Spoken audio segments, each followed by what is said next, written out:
这是要防备什么哥斯拉怪兽啊？居然会让咱们这么厉害的人都聚在这里。哼，好多都是秘密战场上的老熟人，各个组织的兵马已经杀死。牢里关着的是什么人？这种配置全球罕见。如果有一个人仅仅只是因为在看电视的时候看到某个人说了一句让他非常不爽的话，无论他是谁，身在何处，周围有多少人保护，第二天这个人可能会尿裤子，可能会丢了小命，也可能在屁股上被写上到此一游。这样的人，你们说可怕不可怕？怎么可能有这种人？这样的人还是有的，我还以为只是个传说。快说说，老子的长枪专打传说。此人无名无姓，据说仅靠一人之力，就让全球地下世界那些杀人不眨眼的大佬们改变了规则和秩序。被他盯上的目标，就如同坠入看不见一丝希望的黑暗之中。他的代号，没错，他若为神，天长明；他若化魔，如永夜。有人。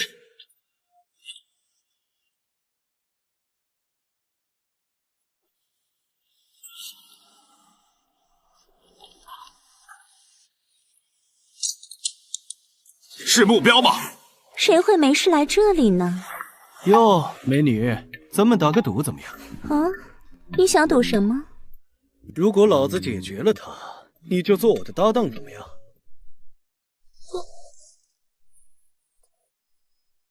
若是你输了呢？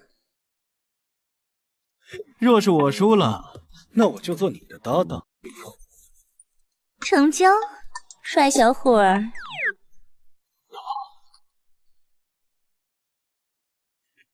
真是最适合狙击的天气了。对方距离这里至少2000米。他的世界第一的狙击记录是3540米吧？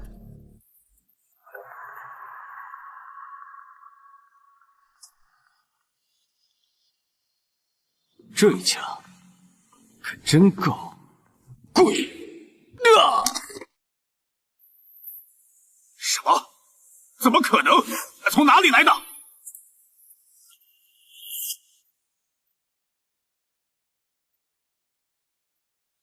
老板，到底是什么家伙？就凭这点东西，就敢跟我们叫板？丫是老了吧？随随便便就被抓走了。我就说他最近胸肌下垂了。当面问他，就知道了。我来，让你尝尝老子调出来的云爆弹。为什么要招惹丫？老大可是超级护短的人呢。大家快干掉他！晚了。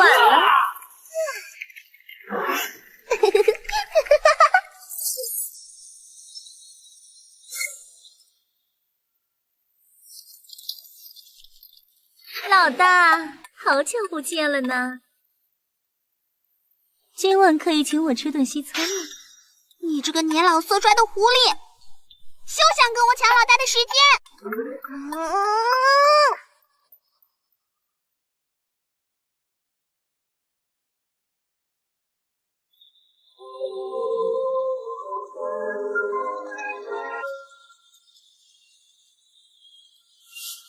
欢迎我的贵客。什么情况？又是一个疯子。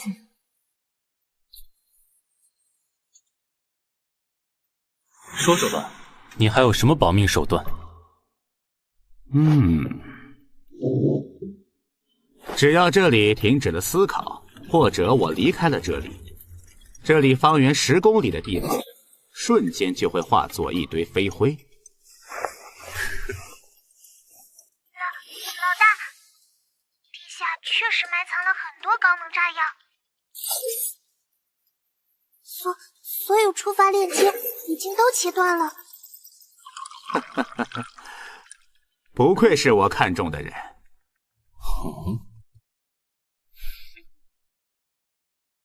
我很好奇，你是怎么说服丫配合你一起演这场戏的？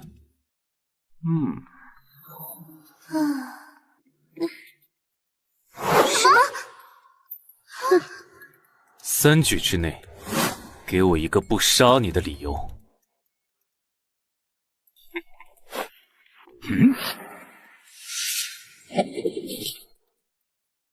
地下君主永夜对敌人冷血无情，但是唯独对自己身边的5个手下极度护短。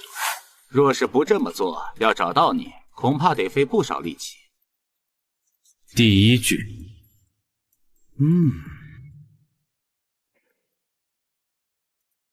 你相信轮回转世吗？一张照片能说明什么？如果我说这是一张来自2000年以后的东西，若是旁人说出这番话，我会当做一个笑话。3句已过，看样子你是有兴趣往下听了。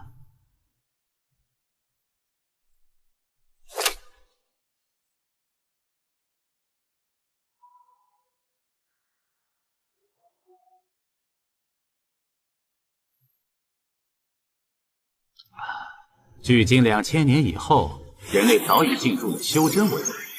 人类本身的潜能远超想象，神话时代的仙佛遍地的盛景成为了现实。你信不信？信不信，取决于我最终的判断。所谓的修真嘛，无非是当人类发现了原来人类的身体也具备释放火焰、操控各种自然现象、身体极限的力量的运用远超常规的这个真相。万年前的仙佛神话被重现了。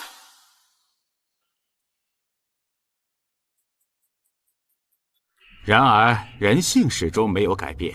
获得了仙佛之力的人们只顾着战斗、争夺权力，完全遗忘了对于人类向更高层次进化的探索。但是，仍旧有极少数人从未停止追寻人类终极进化的意识。永生河道这2个让人痴迷的终极奥秘，有一个痴迷此道的人开发出很多新奇的奇门法术，有2个特别的法术让他找到了希望。其一便是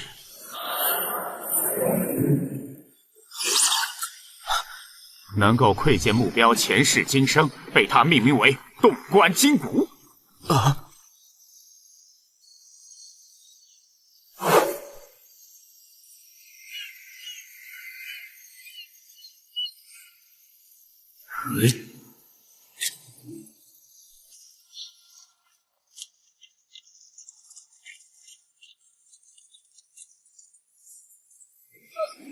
雨来了！雨来了！谢谢神人降雨！谢谢神人降雨！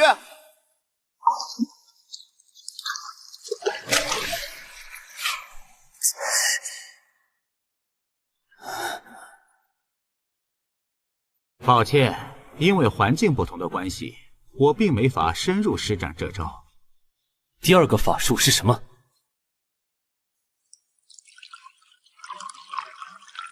你终于感兴趣了呢。其2便是能跨越时空，和自己的前世们建立联系的葛世明，帮助他寻找着能够动摇天下之财的身处各个时代的豪杰们，说服他们前往那个世界，一起倾覆天下。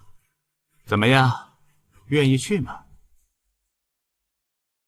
若是真的能够实现你所说的转生到2000年以后，作为那个世界的你的转世来说，就像是突然觉醒了前世的一切，之后2个独立的人格争夺同一个身体，然后强者胜，弱者亡。没错。啊！开什么国际玩笑？老大你是疯了吗？到底和你说了什么鬼话？你居然要和这家伙去2000年后找一个死了10几年的人！一墨的，老娘就知道你一直想要给姐姐报仇，一直想要老大的命。我也会一起去。什么？你也有病吗？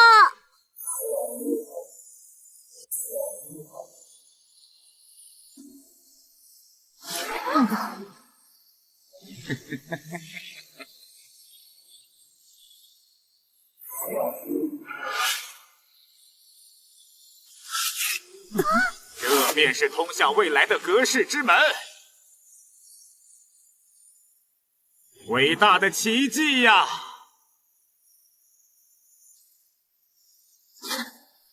老大，你要丢下我们吗？他已经为你们办好了全新的身份，从此以后，你们可以重新回归地上的世界，过普通人的生活。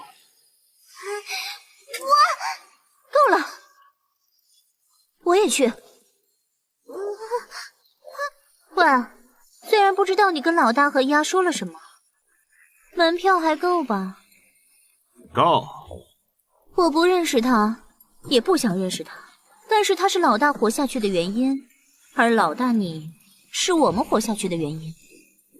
既然你决定好了，我与你一同赴死。我也去。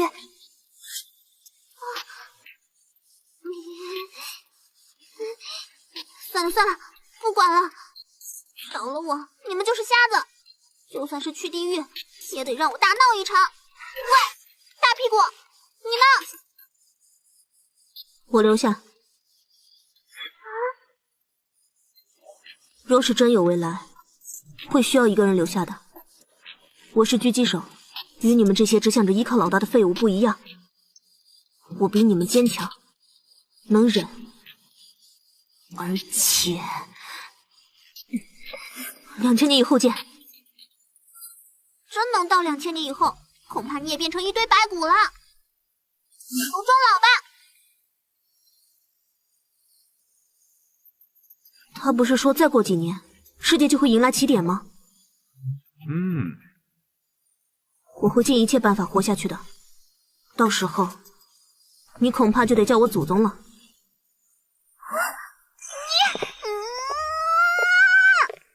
可以走了吗？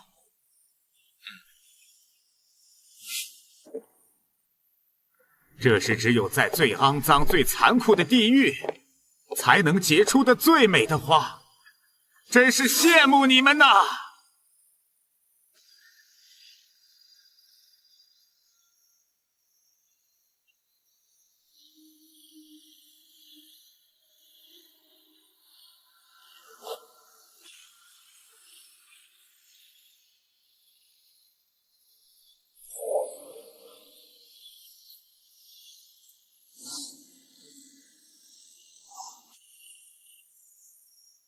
！2000年以后见。永夜君临前20分钟。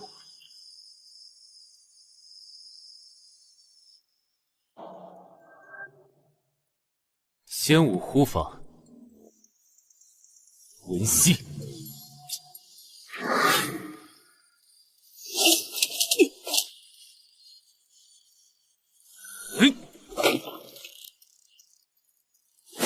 仙武斗技。阳，双，连，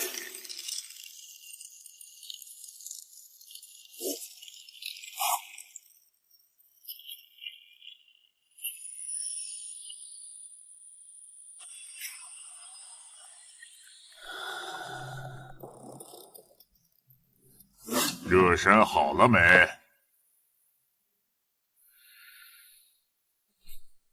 这场打完，钱就够了吧？当然，还有多的。你会遵守承诺，放人的吧？哈哈哈哈哈！一手交钱，一手交人，我奎爷若是没有这点信用，还怎么在中都斗馆界混？哈哈哈哈哈！打完就带我去接人。如果你胜了，要不要做我馆的斗训师？别做梦了，我才不会当狗。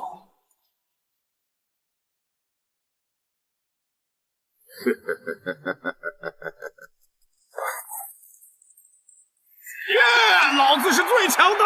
斗士元山轻松获胜，为他的战绩再添一笔胜利。这下他的排名又上升了，大家欢呼起来吧！接下来是下一场比赛。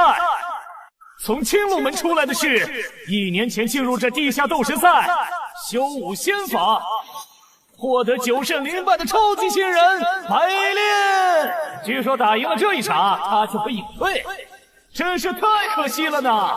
他的对手是在这残酷的地下斗士赛隐退的老人，在残酷的生死斗中活下来的，战绩25胜6负的鬼王枪龙夺，如今为了治愈女儿的绝症再度复出。这趟世道残酷，你我无冤无仇，既然在此相斗，各自有着不得不活出性命的理由。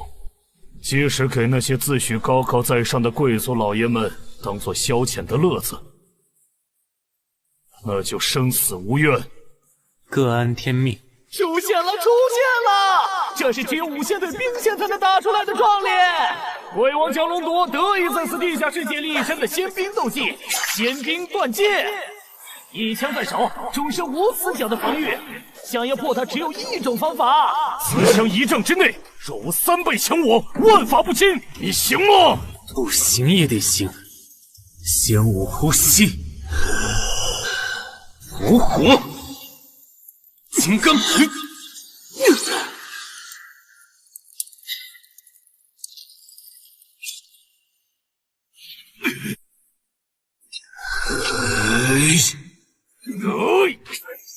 一枪护身，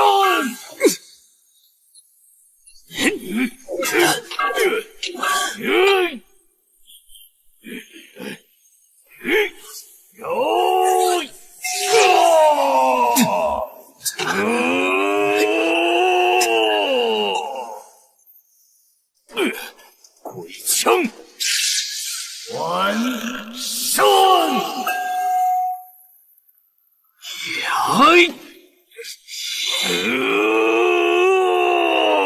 僵持，出现僵持了。虽然白练刀枪不入，但是龙夺用强力的枪兵剑法穿身，阻止了他前进的脚步。龙夺化解了进退两难的死局，把2人带进了消耗战。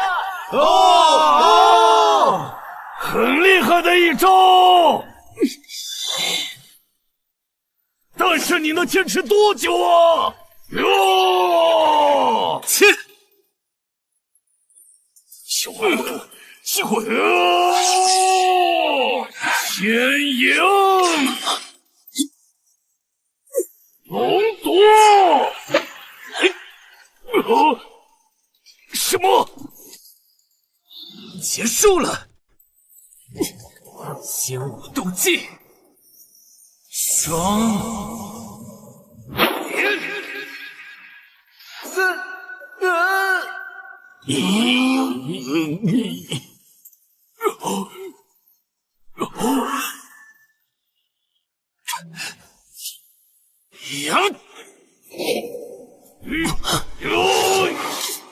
回马枪，我这是怎么？身体里面还长的树。是他。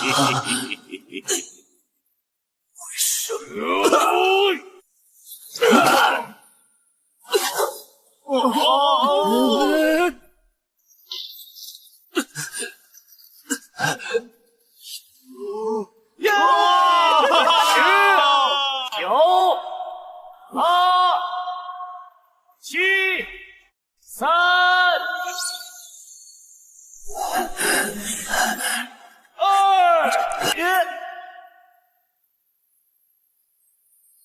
这就是2000年后的世界吗？一过来就感受到了熟悉的味道。就算是来世的我，也仍旧身处这个世界最黑暗的地方，这算是宿命。接下来就交给我吧，2000年后的我。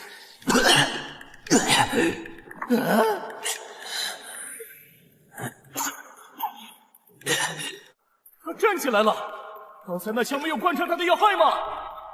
怎么可能？喂，别站起来了！既然活着，就别送死了。那家伙对我隐瞒了很多信息，但不管怎样，既然此战是为了他，我们都有不能退缩的理由。那就得罪了。离心脏还有寸血，之前的阻挡挡避开了要害，肺部有一些出血，全身肌肉出现撕裂，以及着传遍全身的麻痹感，是这么延时性的神经性药物，这副身体无法再进行持久战了。下一击要决出胜负，五仙法和我在那个时代锻炼出来的暗杀之极致的身体操练法，能够完美结合起来吗？血骨吐纳，气息在肝脏处浓浓的凝聚，首先压制体内残毒，强化肝脏的解毒功能，大量释放能够中和体内残毒的蛋白。烈药。现在百炼的状况很不妙啊，他还有什么反败为胜的计策吗？看这样，龙族并没有趁机攻上去，是身为高手的自尊吗？大血之血，哇，这就是！看来他准备下一击就取他性命。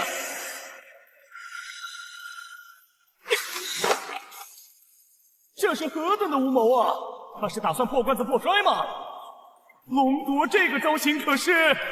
百炼，你是值得尊重的对手，我记住你的勇武和执着了。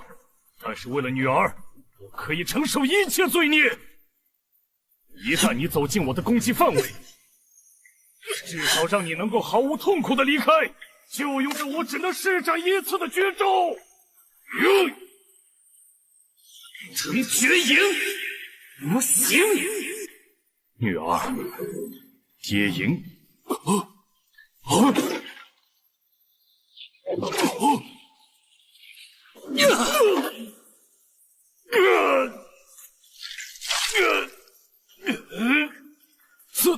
怎么回事？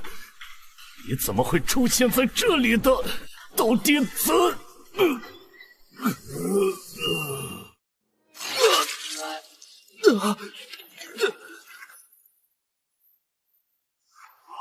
刚才发生了什么？怎么可能？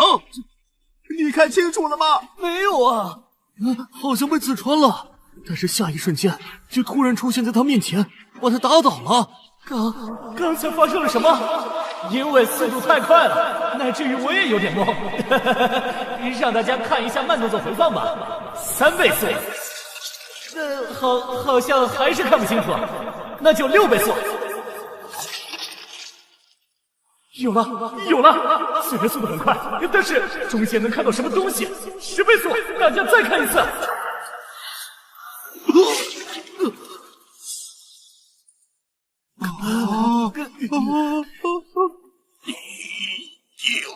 这是何等惊人的神技！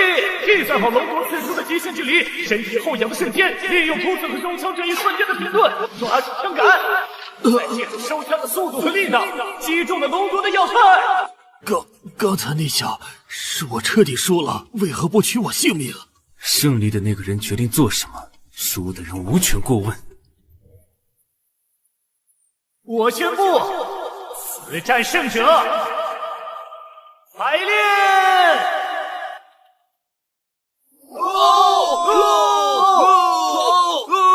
可恶啊！居然害老子输钱，废掉他！绝不能把他给他。没问题，老板。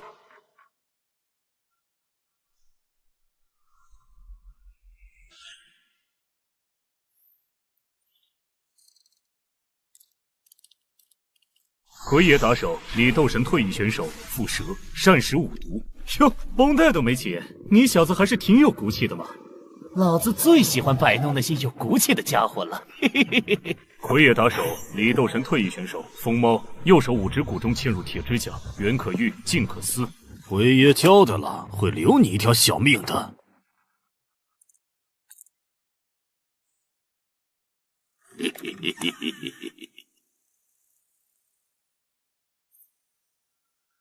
就凭你们两个，我一夕之间就能解决，一起上吧。小心干掉那个老东西，就飘到这种地步了吗？老子特别开恩，让你尝尝我新调制出来的猛毒，让你体验一下看着自己从外到里慢慢融化的恐惧吧！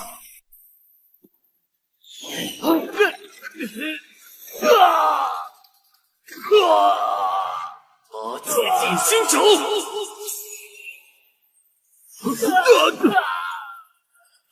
怎么会？先引气功，一二步，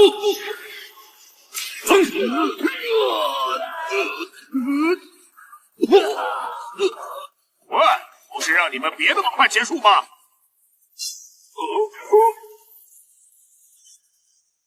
喂，你们。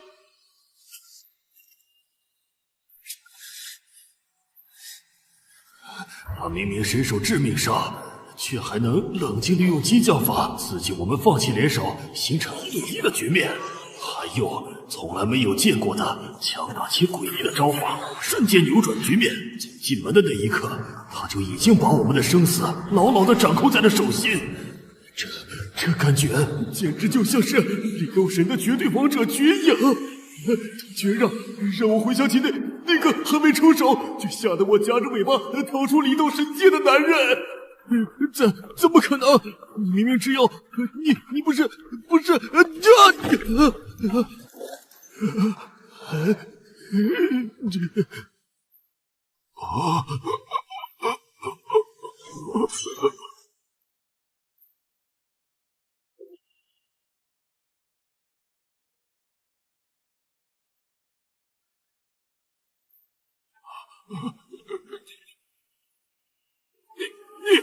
你想干什么？你违背约定在先，想要置我于死地，或取你性命，也是公平合理。杀了我，他也得死！老子已经给他下了斗神印。斗神印，这个时代推动了全国性斗神大赛背后的最高权力者——八柱国民，为了防止斗神叛乱，开发出来的斗神封印，刻印在每一个斗罗的身上，所有斗神的生死全在他们的掌握之中。既然不敢动手，那就乖乖给老子战！是。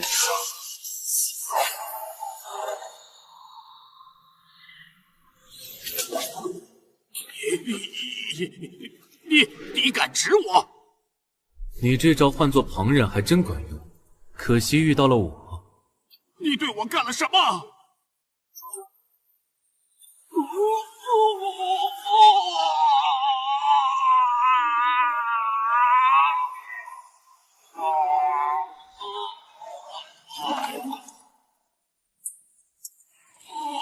只要你忍不住求我送你去死的办法，有不少，你都想试试。不想。很好，那么跟我说说，你出尔反尔的寻过去。他有着成为顶级斗神的资质，有个大人物出了高价。哦，既然这样，为什么不直接干掉我，还要留我一命？这是因为表斗神界是面向公众开放的大赛，需要的是精彩刺激，斗神一直能避免他们叛乱。但是在不断的死斗中，许多斗奴们精神崩溃、自残、暴走的事件屡禁不止。为了让这些斗奴们能够尽力战斗，且防止他们神魂崩溃，而创造的秘密规则将他们最真实的东西控制在手中，从而胁迫他们为了守护最真实的人而去拼命的战斗，来驱离这个世界的观众，真是邪恶而有效的手段。而且，包括我的到来，似乎也是一张早就织好的大网中的其中一环，真是太有趣了。饶命啊！饶命啊！你要钱要女奴，我什么都给你，什么都给你。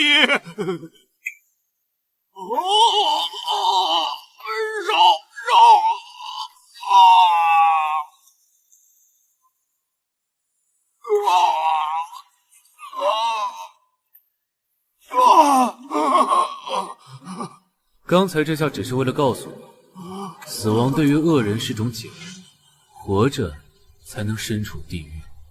你想干什么？我们玩个游戏吧。您说。我会继续替你打理斗神赛，尽量给我安排厉害的高手。而我还会做你斗馆的斗训师，他由我来专门锻炼。都听你的，我都听你的。不行不行，他已经被大人物看中了。我，这是你要解决的事情。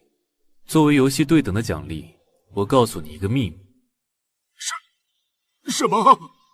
你只要取我性命，便能解除这个状况。不敢不敢。不用担心，如果你能找到夺走我性命的高手，或者在不被我察觉的情况下解决了我，你的问题就解决了。答案已经给你了，你就尽量的发挥你的狡猾才智吧。你是个疯子！现在带我去见见他。天行斗馆牢房。原本的世界无法了无生死，只要活着心有牵挂，就会不自觉的对于来世缘这虚无缥缈的东西心生向往。来到这一世，却如此真实的让人感受到了这虚幻又真实的东西。这一世遭遇匪徒洗劫，我带着他逃了出来。后来我俩相依为命，以抢食为生。快点吃！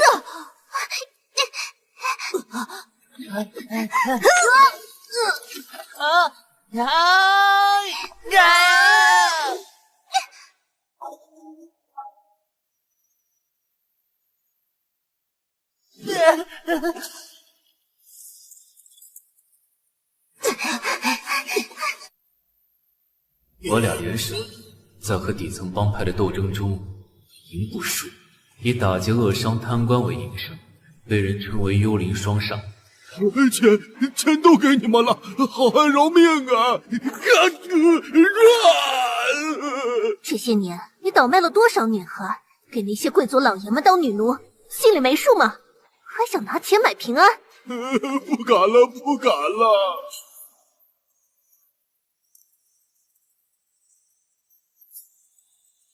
谁行？走！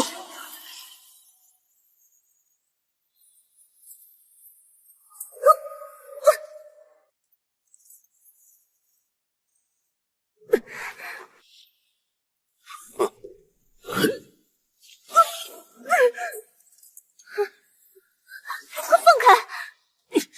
你干什么？你脱身了，才有机会救我。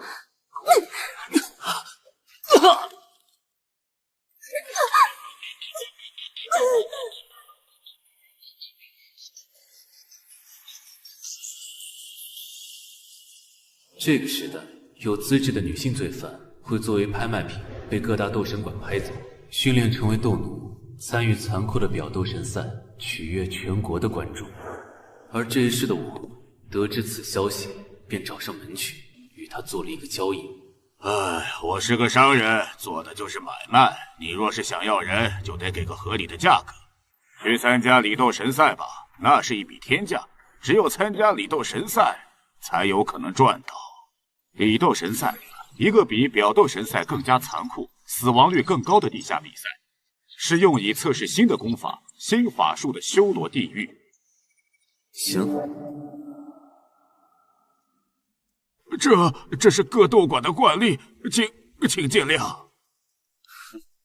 这里是你的地方，可不要失了你馆主的气势。是。斗奴0385号试图伤害管理都师，鞭刑10下。奎爷，您来视察了。他们是斗馆的财富，莫要过分。是。奎爷今儿是怎么了？转性了？这里。任何时代，只有在最黑暗的地方，才能诞生出最坚强、最美丽的生命之花。你来了。我来了。你不是他，萧何呢？在之前的李斗神战中，他的神魂受创，此刻正沉睡在这里。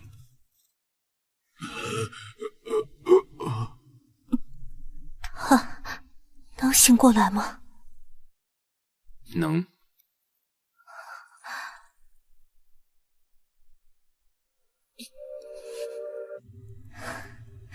那么，你是谁？为什么会出现在这里？如果我说我从2000年前来到这里，要寻的人在你这儿，你信吗？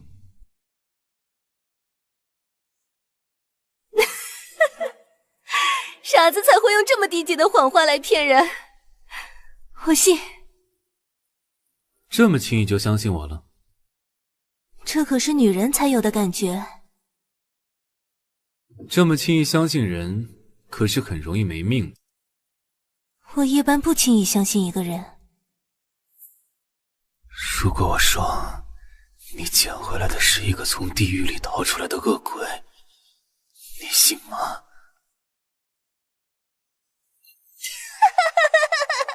我信。啊，这么轻易的就相信一个陌生人吗？因为女人的感觉啊。这么轻易信一个陌生人，可是很容易没命的。能让我信的人不多呢，但是我却信了你呢。转世之事，确实有些玄之又玄呢。是什么事，让你不惜来到这里找他？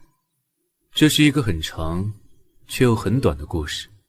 喂，要讲故事，那就先放我下来啊！合适的时候，你自然会知道。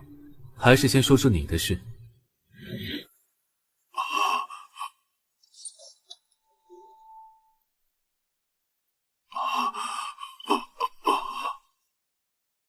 回爷密室。求放过女王大人、姑奶奶。所以这家伙把我卖了，又骗了阿萧。从一开始他就盘算好了。求！那些人很快就会回来把我带走了，那我们快逃！你被施了斗奴印，逃到哪里的？那怎么办？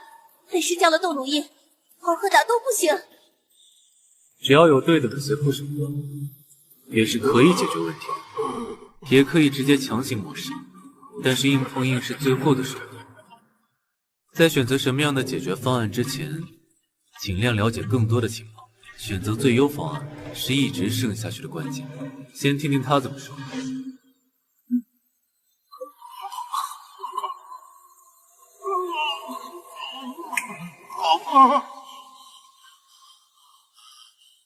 这招还真好用，这是什么法术来着？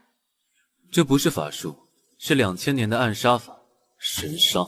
说正式版，若是斗神馆之间遇到这种违约的事情，有没有可以解决的方案？本来只要赔付本金加违约金，也是可以解决的。喂，你把我卖了多少？这个数2000领金，这么多？是20万。20万！贫穷限制了我的想象力。这些奸商，钱呢？那是卖我的钱，给我！我这辈子都没见过那么多钱，吃几辈子都吃不完。对不起，最近管理缺钱，所以我把钱都压在里头神赛里赌百炼大爷的时候输光了。想现在就打死他，可以吗？让他先说完。上级斗馆对于接受这么高的价格，就是认同姑奶奶的斗神资质，这价格可是卖出了种子选手的价格。那么果然还是只有操控或者处理掉他们的馆主这种方案了吗？这么淡定的说出这样的话，对方可是上级斗馆，这个人是疯了吗？其实还有一种方法，以武止争。以武止争，这是斗馆界的地下规矩，一般都在于平级斗馆之间私下解决利益纠纷的规矩。双方会派出自己的理斗师或者物色来的守馆强人来决斗，胜者决定一切。但是上下级之间因为资源的差距，很难找到同等级的斗师，所以很好，简单又直接的办法，你去安排吧，由我来出阵。你要去哪里？先去见一个人，再去找一个人。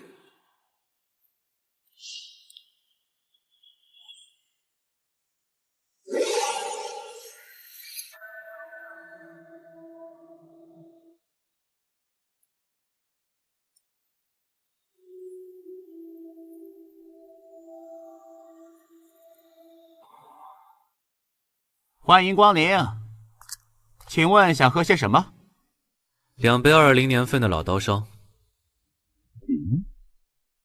老刀烧没有，茅台行不行？这种尴尬的对话，每次都说不习惯。啊！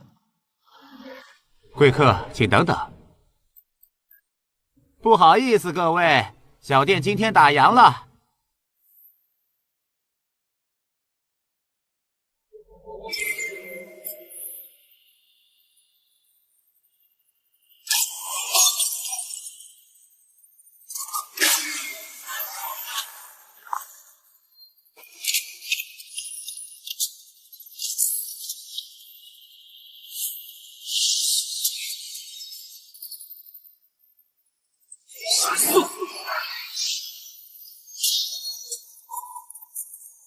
这个欢迎仪式还真是热闹。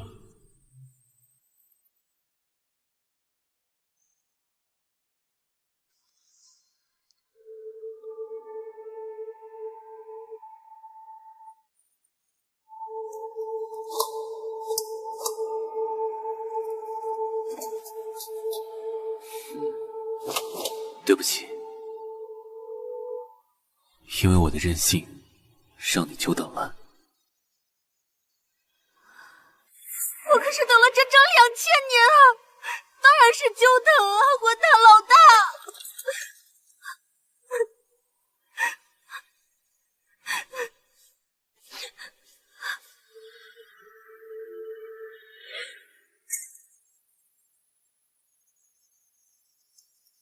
和我说说吧，这2000年都发生了些什么？老大，你虽然变年轻了，但是这份只属于你独有的微笑，只有我们能看到呢。因为你们是我最重要的同伴。自你们离开后1年，如那个人所说的，旧世界的起点便出现了。几个神秘人物突然以仙人之姿现身于世，布道传法于世界，人类从此便由科技文明走向了探索人类自身极限的修真文明。那几个是什么人？不清楚。让人感到可怕的是，即使以当时老大你所掌握的全球情报力量，居然找不到这几个人的来历。你都做了些什么？我用老大你留下的财富和资源，组建了这个存在了2000年且遍布世界的组织。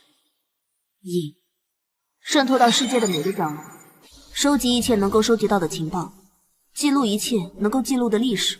因为我知道，老大你在这个时代一定用得到。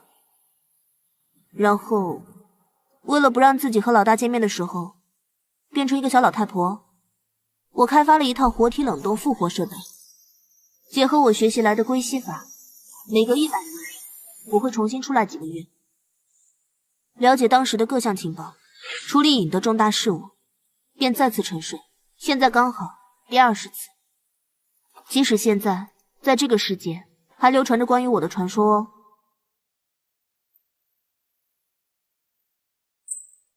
有那个人的线索吗？有，但是也只是通过海量的情报结合排他法推导出的结论。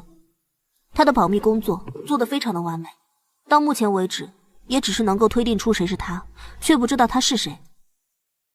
我要去见你。老大，要我陪你去吗？我们陷入了他织就的一张大网里，这让我很不舒服。我想单独和他聊几句。他就是这个时代最具权势的8柱国之一，龙氏当家人的第3子，龙冠氏。好，还有一件事，找到他们。好。老大，我给你做安排。龙家守卫森严，而且高手无数，千夫进龙家。老大，我给你做安排。龙家守卫森严，而且高手无数，千夫进龙家。不用，只要知道他在哪里，我一出现，他就会见我。老大，你想闯进去？你才刚到这里，还没熟悉修真者之间的战斗，怎么能这么贸然的？放心吧，我可不会那么无谋，他是不会让我死在这种地方。这个时候，而我为了尽快的适应这个时代，任何一次让我尽快锻炼的实战都不能错过。我可是从无间地狱里爬出来的人呢，我是谁？给我们带来光明，给世界带来绝望的男人，永夜。天都八阵，天都八阵乃是追随皇帝创建帝国的8大豪族，分布天都8位，亦为镇国8柱，龙氏一族居正位。若欲求胜，首重4支：知天、知地、知己、知彼。根据这一世的记忆，主流的修真法术分为4大门，着重开发生命的体系，潜雷驱火之类的武器，还有可御气随心的剑术，以及着重神明灵性的神术，各有所长。我所修的便是体修一途，实力加深，手可坚刚不坏，将肉体潜能开发至极限的范围，威力强大，更有体修所衍生的斗技双连，但是会大幅消耗体力和能量。站住！你是何人？此处乃8柱国龙氏一族封地，若要进入，出示行令。此刻我在上一场斗神赛的伤势还未愈合，无法施展斗技，正好试试体修结合2000年前的中华秘传武法会有什么样的效果。喂，让你站住，听见没有？石头是你将全身的力量聚集于手掌掌心，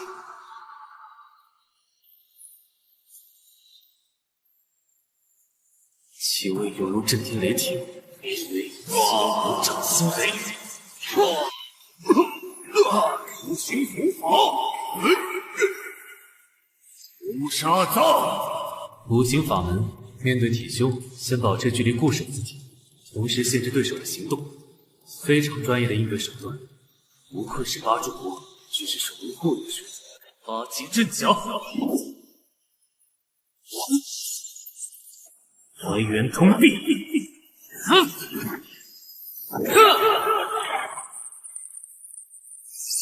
大牛！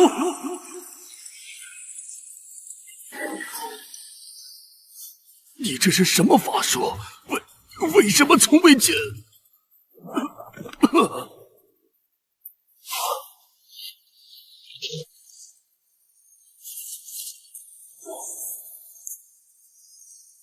他来了，感觉怎么样？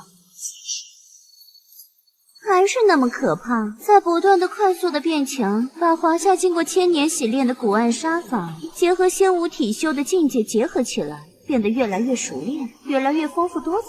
你觉得他此来的目的是什么？应该是察觉了你真正的目的，才过来找你，顺便利用龙氏的战力进行决死修行，快速的让自己进入这个时代斗仙最强战力之列。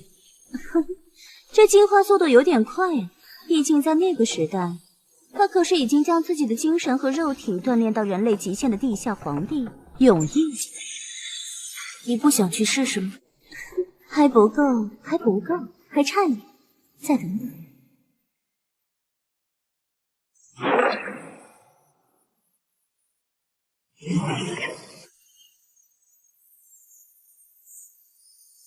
来结界，他身上有伤，我来消耗他。雷法，万皮化能。失速。此刻我们的速度已经超出肉眼可以捕捉的范围，只有用心眼可以捕捉到对手的身形。但是这样还不够。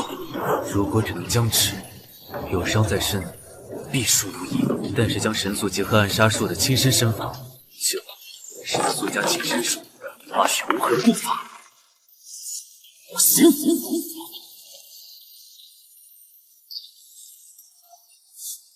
雷法，万雷封诀。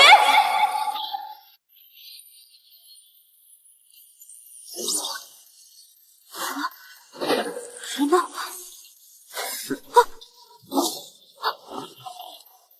感谢你助我修行，到我了。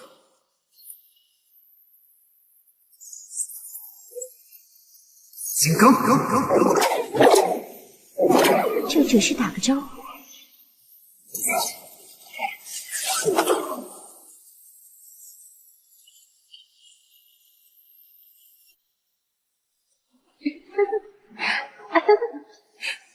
这无穷无尽的攻击，你能抵挡多久呢？不会这就没戏了吧？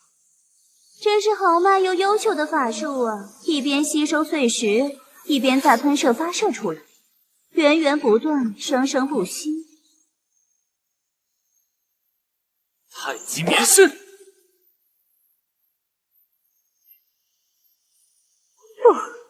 他想干什么？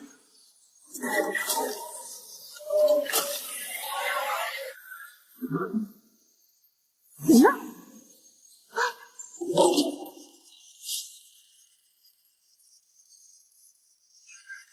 我认输。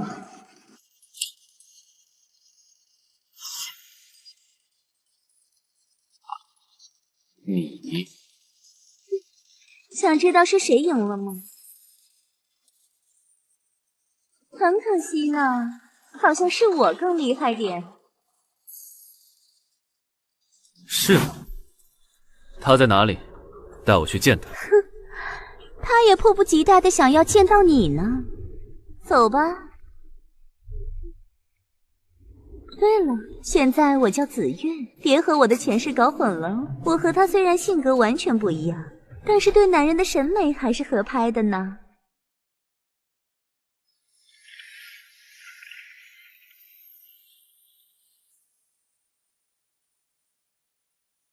原来你有伤在身，所以你一直带伤战斗。我继承了前世的一切记忆，明明知道你很厉害，但是看着现在的你，还是感觉面对着一个藏在黑暗之中的巨大的怪兽。你想说什么？这个时代变得越来越有趣了呢。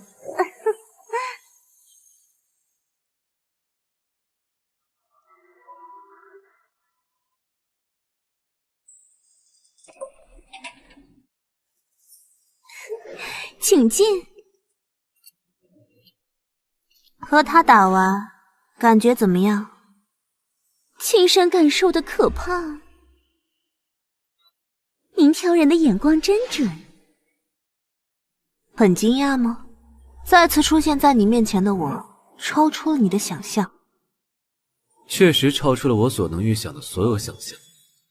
那就换个方式交流吧，毕竟我们也不是很喜欢这幅图景呢。我们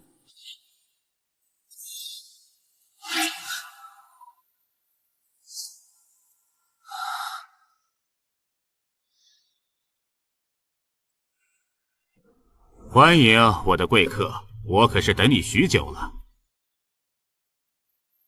啊，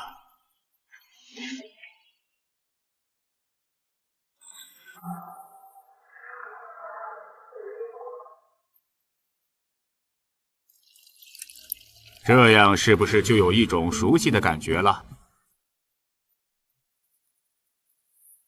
请坐。所以，这就是刚才所说的你们。这2000年前的鸡尾酒，可是这个时代不曾有的好东西呢。若是觉醒前世人格和现世的人格毫无芥蒂的互相接纳，加上一点特殊的体质，便可以共存于同一副身体里。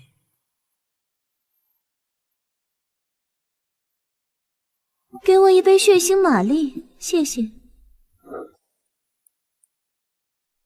喂喂，我很好奇，你明明身受重伤，怎么还敢以这么正大光明的方式闯到这里来挑衅的？我这个人最讨厌的就是未知，这会让我很不舒服，所以我要知道答案。你们费了那么多心思，让我来到这个时代的答案。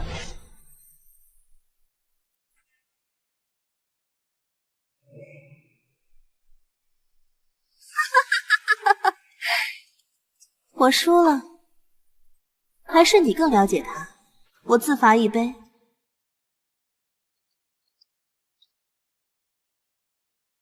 我告诉过他，最好主动去找你说明一切，不然你就会自己找上门来。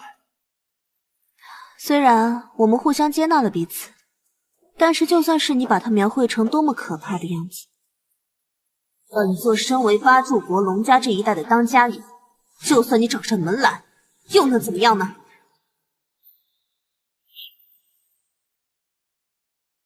神界一掌乾坤，你不过是本座选中的工具人而已。八柱国是什么意思？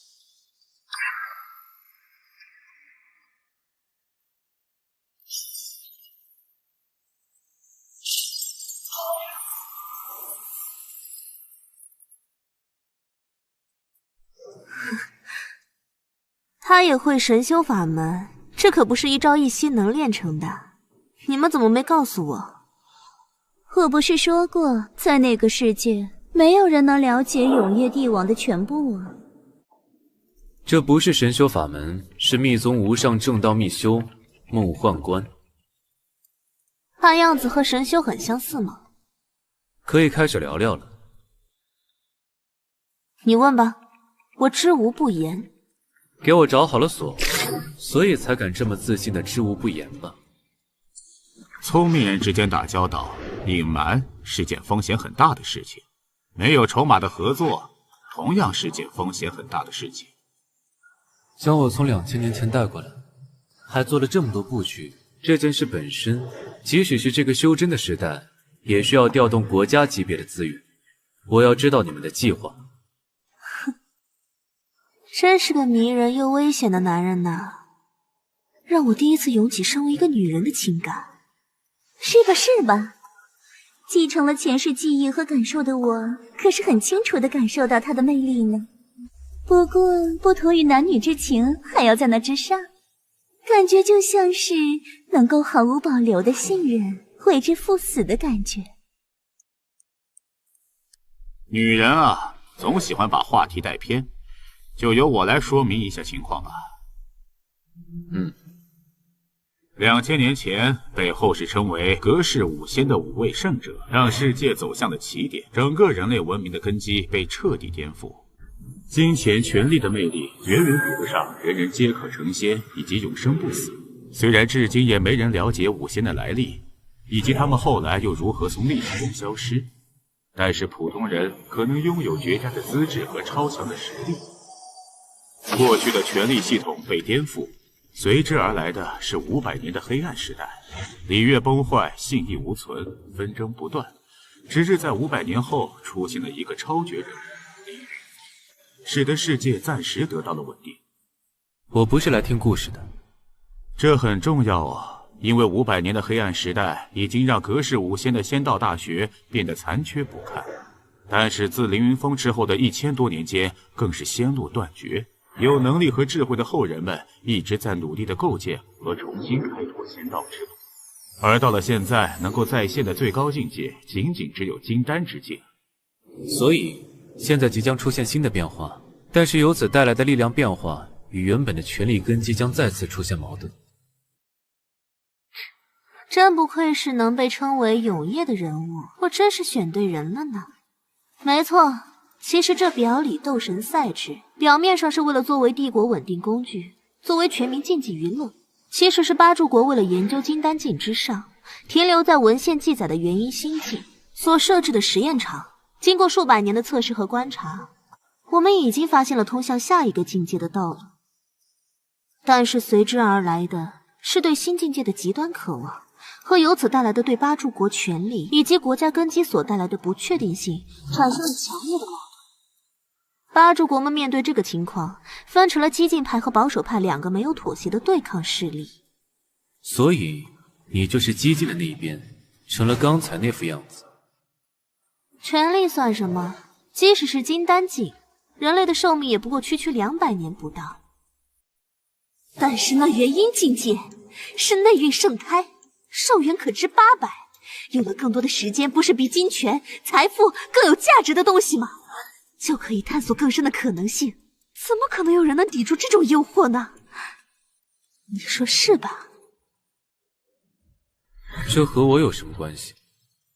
因为我就快死了。八柱国共议国事，原本4对4，势力均衡的时候，谁都不敢轻易动手，因为谁都不愿承担失败。而我的激进行动导致的结果，平衡崩坏。保守派一旦占了上风，激进派的势力就会面对保守派的全面围堵清剿，最后很可能演变成一场诸国之间全面战争。双方的矛盾已经不可调和，如果早晚都要打，不如趁着我还没完蛋之前就提前开战，这样保守派的胜算就大大降低。以此为底线，大家一致同意推出一场范围可控的秘密战斗——八邪争霸赛，由各自选出或者培养的最杰出的战斗代表参与里斗神赛，最后夺魁者拥有世界走向的权利，而你便是我们经过筛选而定下的龙氏代表。行了，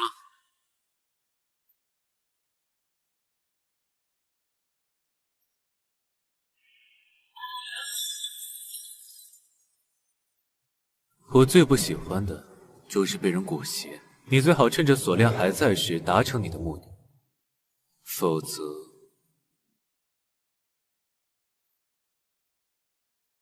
你们会迎来比失败更悲惨的结局。他原来是这么可怕的人物吗？确实可怕呢。这里告诉我，最好相信他的话，除非我们确信自己1000%能赢他。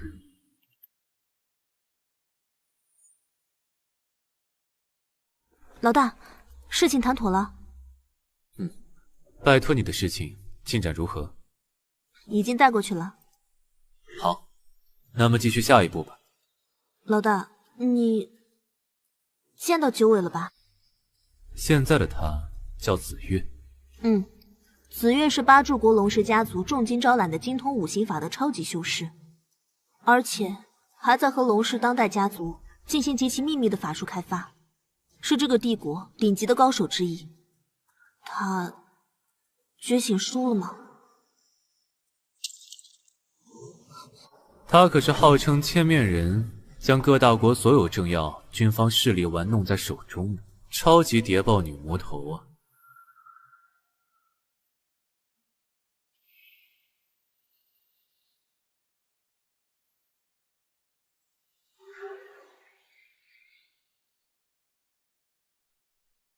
他们居然能请动你出手吗？太大材小用了吧！我很好奇，他们给我看了什么价码？我欠了某人的唯一的人情。这么贵的价码，他们还真是舍得用在我身上了。我是不是该感到荣幸？那么，你准备好了吗？等等，再等一会儿，再让我确认一次。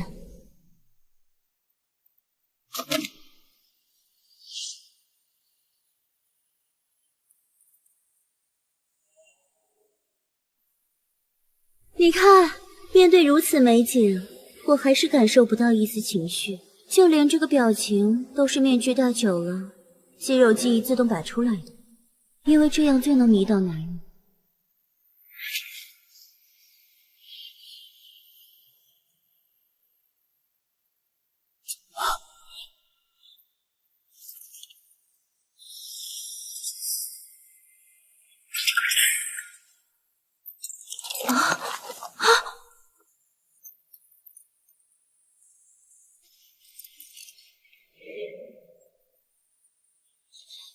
你干什么？我不是都去死了吗？放手！放手啊！九尾已经死了，现在的你想活？你凭什么？你凭什么这么认为啊？你凭什么知道啊？就凭你现在这份情感，是属于你自己内心最真实的。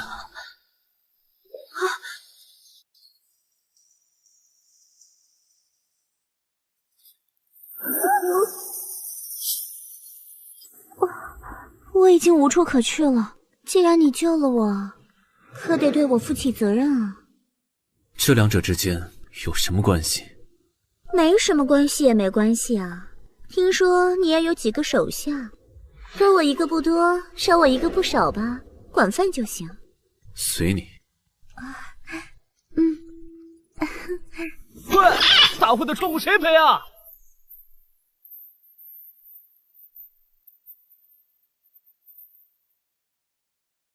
他会回来的。走吧，去见见那个人。好。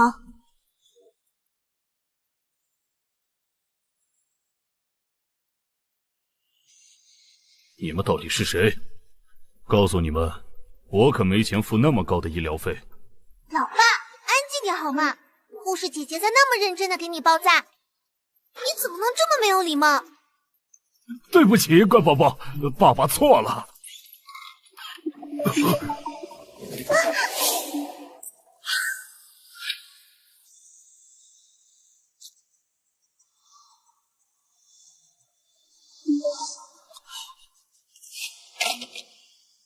这些都是你安排的，为什么留我一命？伤口处理的怎么样？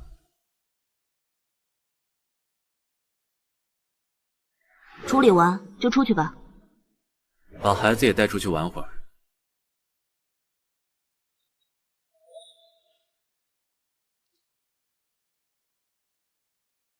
跟姐姐出去买棒棒糖吃，好不好？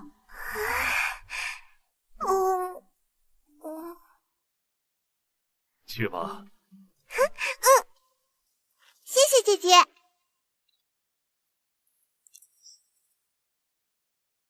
我来找你帮个忙。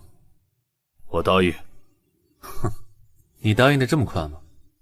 老子的命都是你给的，现在还能和女儿在一起，就是对我天大的恩情。我这条命就归你了，说吧。替我取一人的性命。好。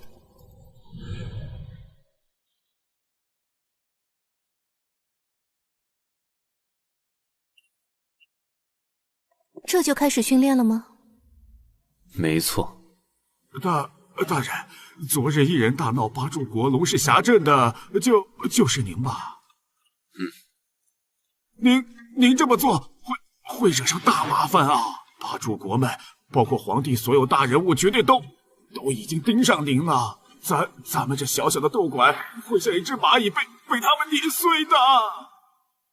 小的已经想好了方案，咱们一起逃出帝都吧。这不是你该关心的事情，也不是你能理解的事情，也不要想着你能偷偷溜走。你联系好的暗区已经被处理掉了。您说是？拼尽全力让你对我还有利用价值，你就能活下去。一定，小的一定为您赴汤蹈火，周到服务。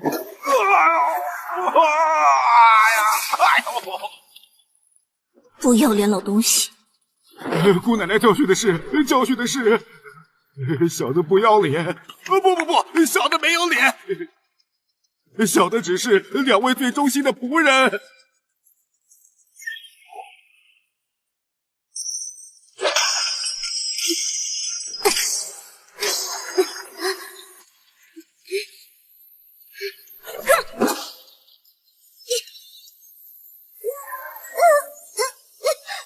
清场，都出去！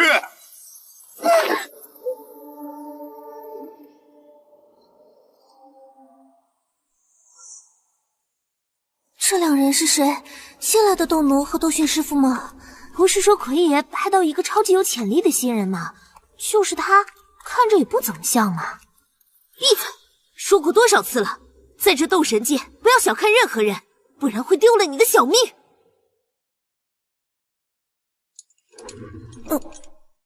我得修炼多久才能拿得起这个？这是人的身体能够打出来的吗？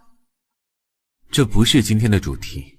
根据斗神赛制的规定，每个被打上斗奴印的人，半年内至少要参加一场不限等级与规模的斗神赛。所以新人斗神的丧生率是极高的，大多是缺乏实战经验，以及被恐惧与胆怯束缚了手脚。那要我干什么？活下去。什么？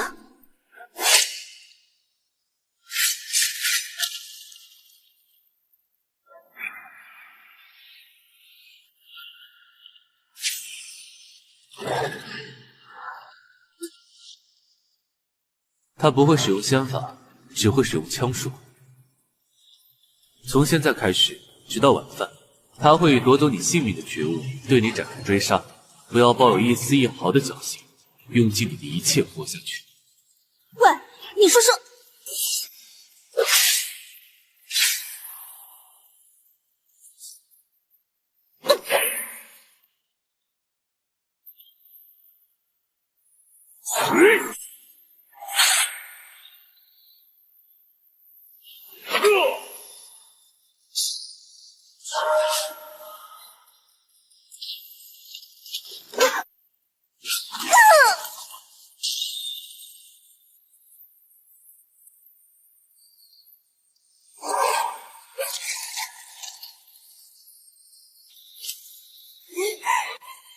从小就在为了生存而拼死争夺资源的环境下成长，对于杀气有着深入骨髓的敏锐，身体自动做出反应，这短短一瞬间的处置反应，快速的让自己进入死斗状态，既不莽撞也不胆怯，而是第一时间跳出对手的攻击范围，集中精力观察对手，面对杀招并没有恐惧，而是瞬间直觉式的做出应对。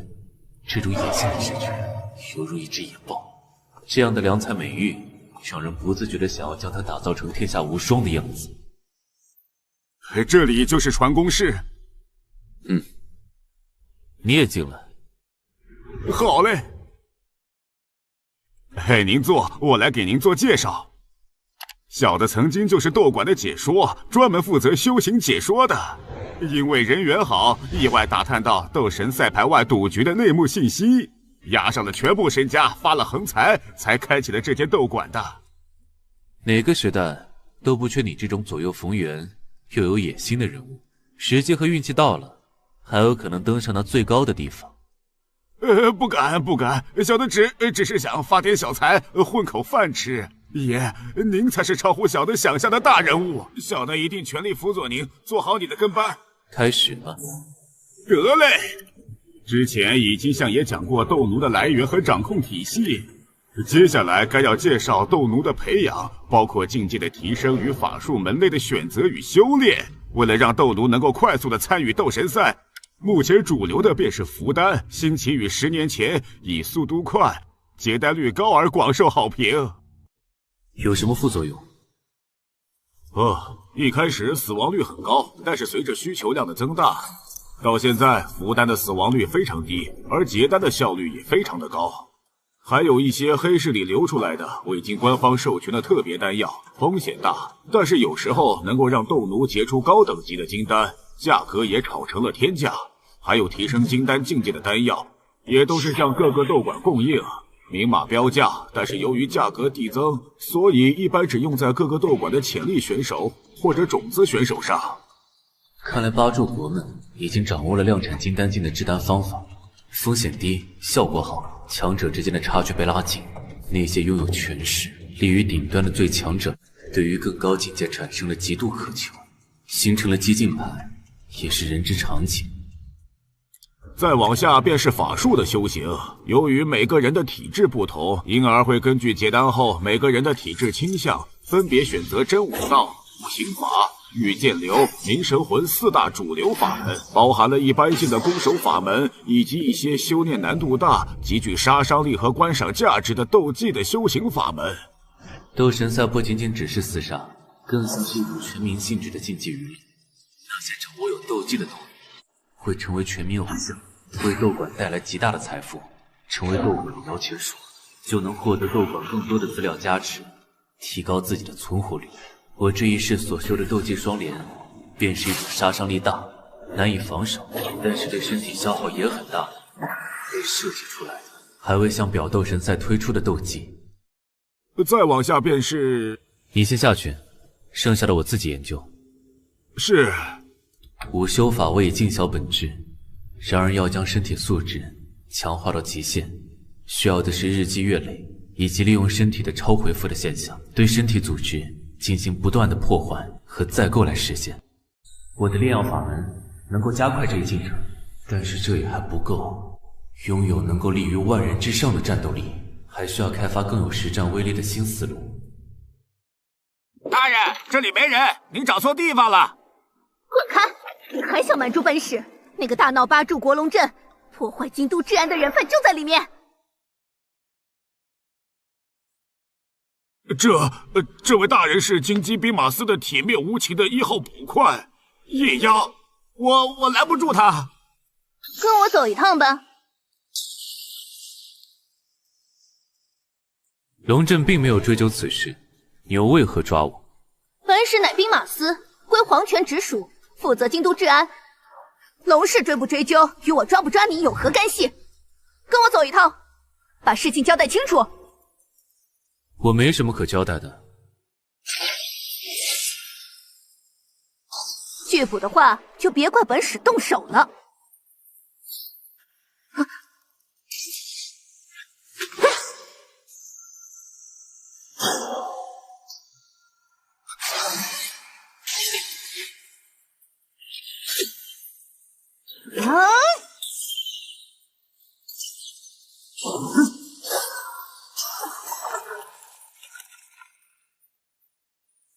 好手段，再来！躲躲藏藏，别想跑！木神通、金天童、前世。暗杀古法，起杀神通术，这是区别于4大术法类系统之外。如同抽奖，修行者由于特殊体质或者某种特殊机缘的关系，拥有了特殊能力。阴险的狐狸，本使面前也敢耍花样！阴险的狐狸，把姐姐还给我！那便试试抓住我吧。提修法门，神行千里。小桃，没门！拼速度，本使还没怕过。御剑惊雷！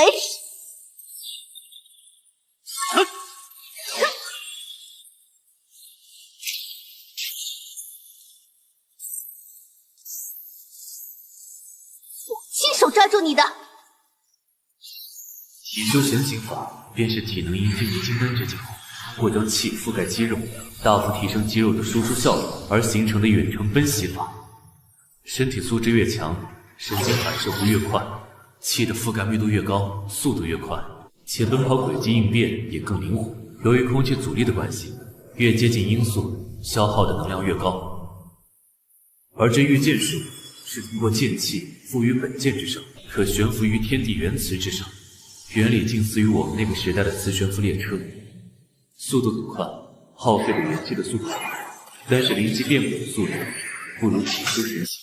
临战当中各有优势，光是这样还不够。此刻我伤势已复，内息充盈，状态很好，奔袭速度已经接近音速，切实的能够感受到前方音障的阻力。唯一道限制速度的厚重的墙，若是能够突破音障，这神行法的速度便能够更上一层楼。压低重心，调整身形，减少阻力的同时，在前足后蹬地发力的瞬间，爆炸性的气灌注4头肌、腘绳肌、屈髋肌、腹肌、小腿肌群，形成足以突破壁障的炸力之势。神行千里，进阶法门，过楚关。这是什么法门？城郊100里之外，这便是2000年后的风景。你有什么感受？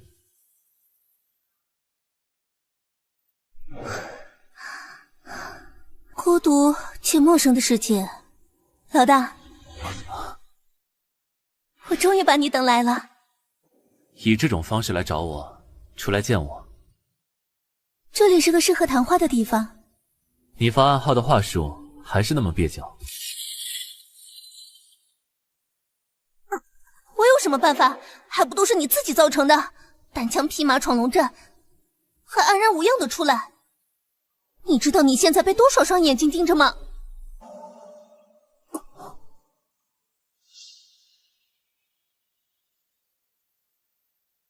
老大，对不起，我早就找到你们了，却没能守护好你和姐姐的转世，最后让你们陷入到这种险境当中。傻丫头，你这种总喜欢把责任揽在自己身上的坏毛病，总也改不了。别把我当小丫头，这个时代里，我可比你和姐姐年长。说说你的发现吧。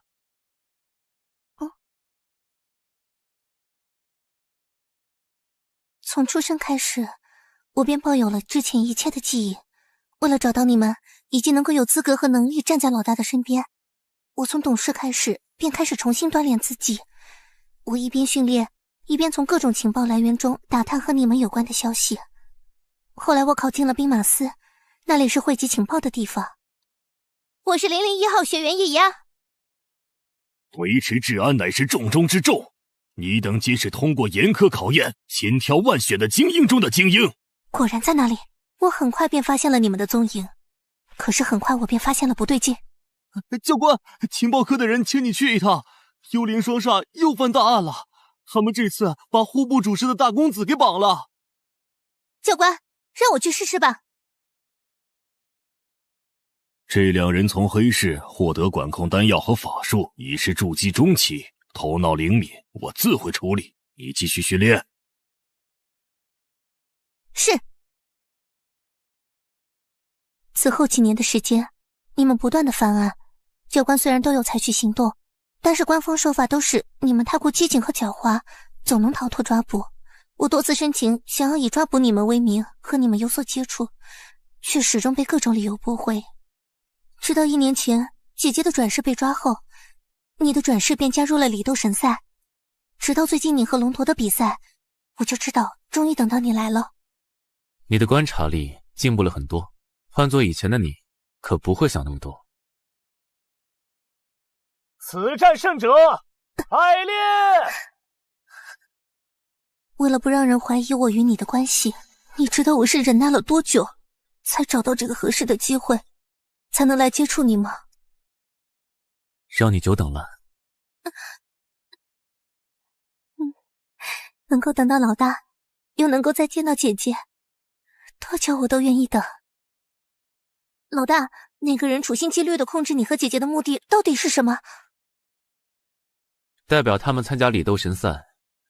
据他所说，八柱国正在谋划一场涉及到决定这个国家生死的顶上战争——八节争霸。用叶江龙官士所言向叶押尽数道来。有想到什么？里斗神赛效仿我们那个时代拳击赛的赛制，参赛选手需要先打排名，进入前15的选手以及上一届的斗神一起重新竞争斗神的头衔。看似是个讲究实力的规则，各方势力为了获得斗神的排名，其实会采用很多黑暗的手段，包括下药、超能消耗、伤害累积等方式，无所不用其极的来打击对手，扶持自己的种子选手。这种局面在我们那个时代也经历了不少，我们都是怎么处理的？任他妙算千万，神通广大，后具之法千万条，我等只行霸道，微服一切，是为斗神。决死修行，以战养战，以最快的方式将身心进阶到最巅峰的状态。所以这便是老大你闯龙阵的原因。这只是其一，其二是为了保护的。正如你所说，独闯龙阵之后，其他势力的人必然会关注我。若是我展现出了超出他们预期的价值和战果，那些本质上与我没有敌对关系的人，随时会因为我的需要，转而对我开出更高的价码，而这便又会使得龙氏为了不激怒我，从而不断抬出更高的价码来拉拢我。彼时他们用你姐姐来束缚我的筹码，便会反过来化解，前提是只要老大你一直赢下去。还有，我有事需要你调查。好，我需要这几年的帝都以及周边藩镇的所有犯罪数量和分布图。好的，老大，这事交给我了。时间不早了，擅闯龙镇之人法力高强，我苦追不及，只能先行回禀。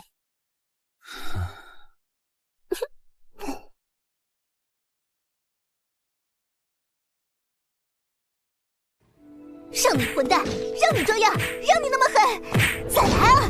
不是要取我性命吗？气势呢？杀气呢？起来，我还能再战500回合！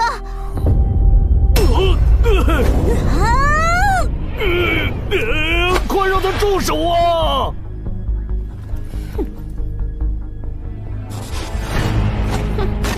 我还以为找来了什么高手，就这？你的表现确实出乎我的意料。看来难度还能提升一下，那就找个更厉害的对手给我吧。对手还是他，不过这次在不杀他的前提下，1招之内把他放倒吧。你这家伙可真会难为人，一会儿让我杀他，一会儿又让我不杀。1招放倒，这太小看我了吧？你能办到吗？不行的话，就我来。不杀还是有点难度的，不过问题不大。那便开始吧，一瞬间就可以结束了。喂，别小看我啊，我也是生死里打滚过来的。那就废话少说，用尽你的全力，做好准备吧。怎么完全变了一个人似的，让人浑身发麻。以金丹中期的境界释放出来的杀气，犹如实质用尽全力之间的差距。退出你的攻击距离，看你怎么1招放倒我。来了！怎么可能？我明明已经跳出他的攻击范围了。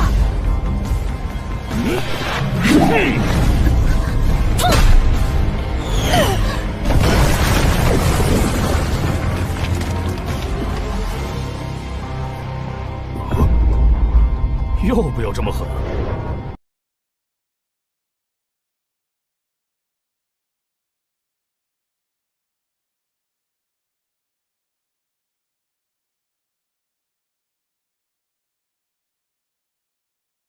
爸马上回来陪你。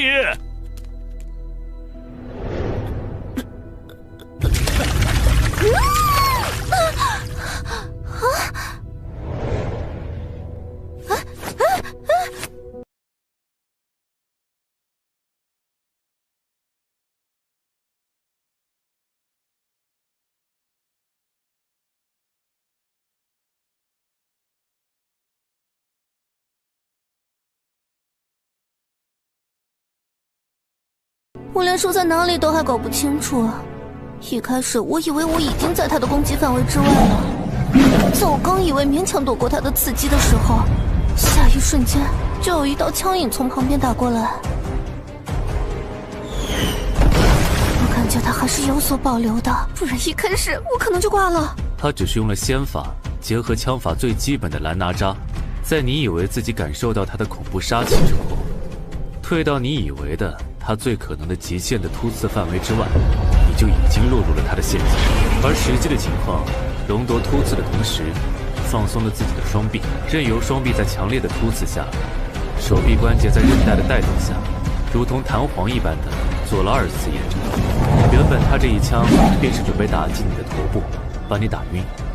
出乎他意料的是，你在街斗死斗中锻炼出来的直觉，让你瞬间做出了下蹲的反应。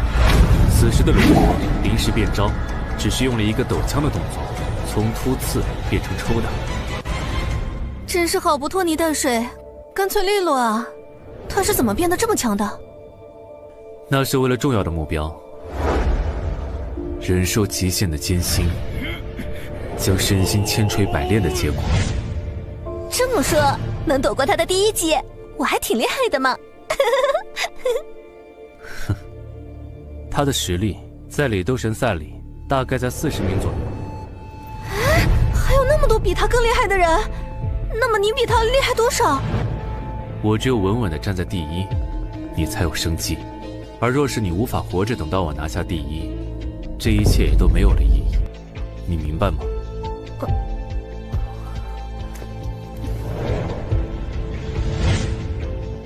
我要怎么做才能变得更强，一直赢下去？我还以为你会消极得更久些呢。开什么玩笑！如果消极就能活下去，那我早就是消极之王了。想要快速变强是有捷径的。快说，快说！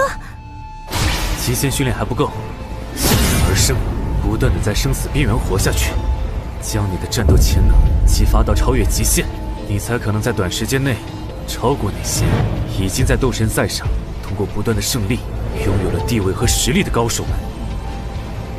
只有不死才能活下来是吧？我可真是毫无退路啊！不过我们不就是这么一路活下来的吗？要我干什么？尽管来吧！真是两个疯子！老子我经营斗馆10多年，从来没有见过这样的人物，让人忍不住想要看到他们的故事的结尾。两位需要什么，尽管吩咐小的，小的一定全力以赴。的确需要你办事。请说。我要能够助他凝成无垢金丹的丹药。什么？无垢金丹？这玩意儿还只是流传在极少圈子里的情报，我也只是听说一点而已。您是怎么知道的？不该知道的不问，你能活得更久一点，记住了吗？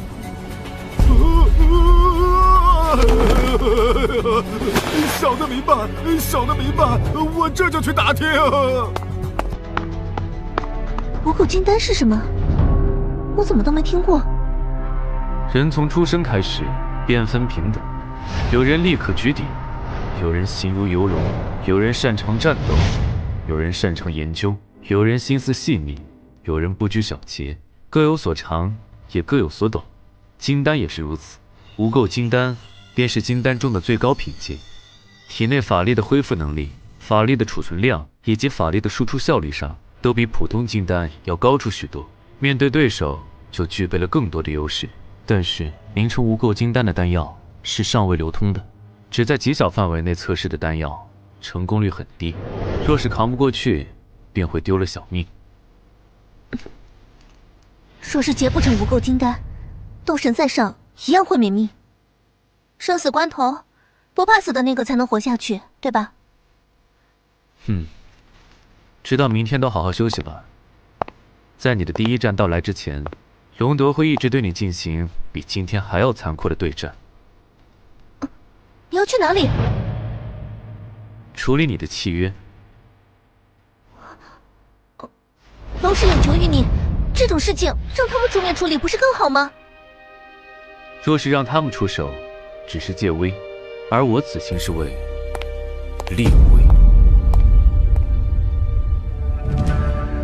老大，要弄到无垢金丹的秘药，为什么让那个肥头大耳的东西去搞？印可以弄来。杀鸡怎能用牛刀？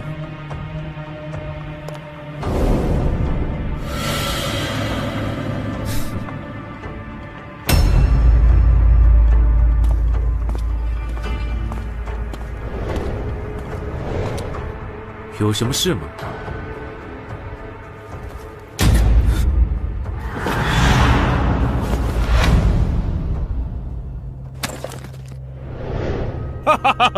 哎呀，别放出那么刺骨的杀气嘛！知道你要来此，本侯是来看看你的风采的。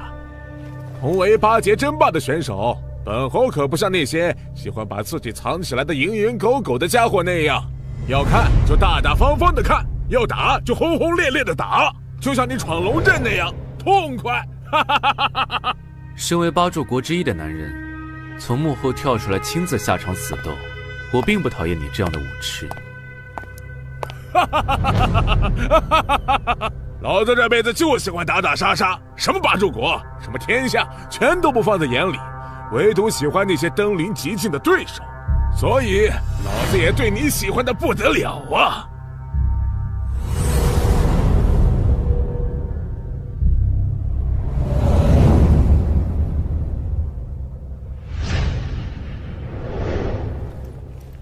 这里是老子的麾下一处产业，别那么客气，直接进去便是。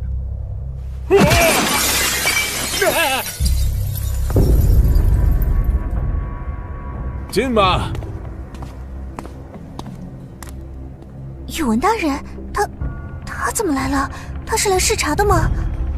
那个人是百炼，是那个闯龙阵的百炼。他来干什么？快去通知馆主啊！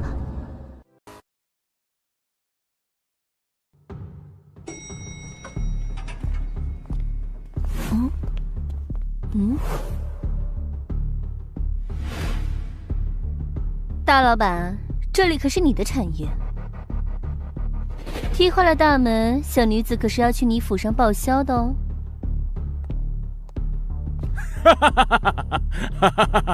小影，怎么感觉你变美了呀？少奉承你！为了打理你的产业，不知道我有多操心吗？居然还和踢馆的一起来坏了自家门面，你是不是有病啊？老子就是来看他打架的，你们聊你们的啊！既然发动了以武之争，那便开门见山吧。那个丫头可是人家花了大价钱买下的，想拿回去就得凭真本事。这以武止争的规矩，你可知道？发起人发起的挑战，应对人必须接受。公平起见，挑战规则由应对人提出。很好，那么我的规则就是，由你提一个让人家满意的规则。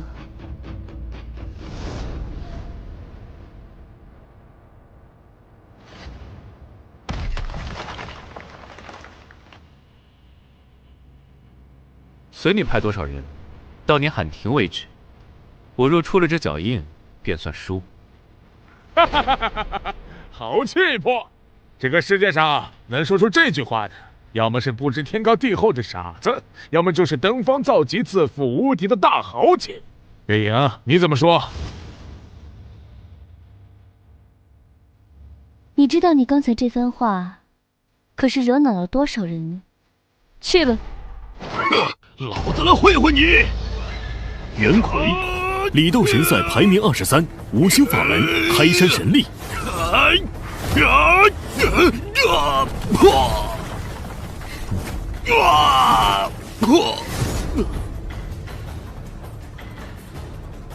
看出什么门道没有，小影？这元魁能够在施展金刚劲的状态下急速冲撞，即使比他厉害的高手也不敢硬接这招。刚才那一瞬间发生了什么？居然连我都没看出个玄机来。哼哼，他只是简单的抓住个傻大个，顺势将他丢了出去，仅此而已。面对如同一块重型巨石的高速冲撞，若是想抓住并且丢掉，简直就是最愚蠢的做法。错过一丁点时机，不是被撞飞出去，就是被撞断手臂。他这是在展示实力的绝对差距。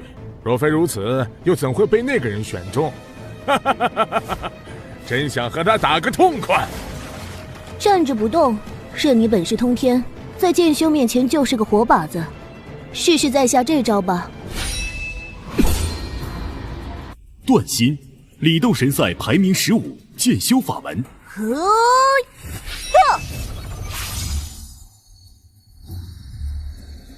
这样，阁下还如何接住？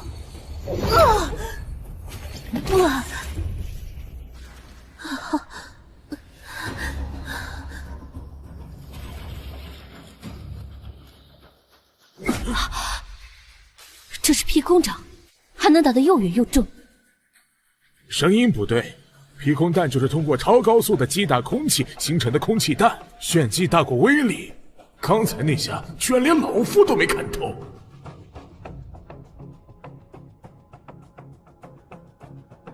才2下子就顶不住了吗？馆主该不会就只有这些手段吧？你们也是靠实力才打下名声的斗士，这2下便把你们镇住了吗？用火的来！五行火法，喷炎。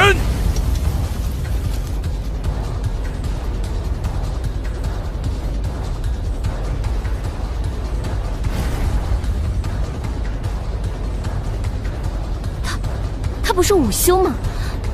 这是五行法，威力还这么强。哈哈哈哈！原来如此，真是能不断给老夫惊喜的男人呢，能人所不能。刚才他用的是水法。原来如此，用午休的力量打出一枚细小的水弹，其威力比劈空场要大上许多，难怪刚才的声音那么重。我也看过他战斗的录像，还只是一个平平无奇的午休，只是和那龙夺争个有来有回。